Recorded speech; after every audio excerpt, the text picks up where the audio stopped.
اعوذ باللہ من الشیطان الرجیم، بسم اللہ الرحمن الرحیم۔ آج کی ویڈیو میں ہم وضو کے متعلق پڑھیں گے۔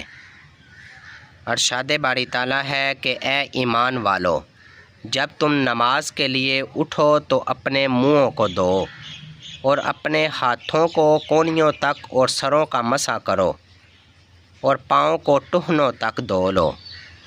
یعنی نماز کے لیے وضو ضروری ہے، بغیر وضو کے نماز نہیں ہوتی۔ حضرت سعید بن زید رضی اللہ تعالیٰ عنہ نے کہا کہ سرکار دو عالم صلی اللہ علیہ وآلہ وسلم نے فرمایا، جس نے وضو شروع کرنے سے پہلے بسم اللہ نہ پڑھی اس کا وضو کامل نہیں۔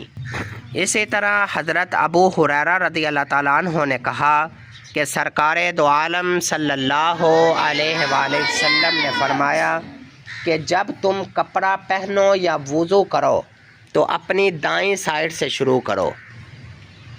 جب بھی وضو کرنا چاہیے یا لباس پہننا چاہیے تو ہمیں کون سی سائڈ سے شروع کرنا چاہیے؟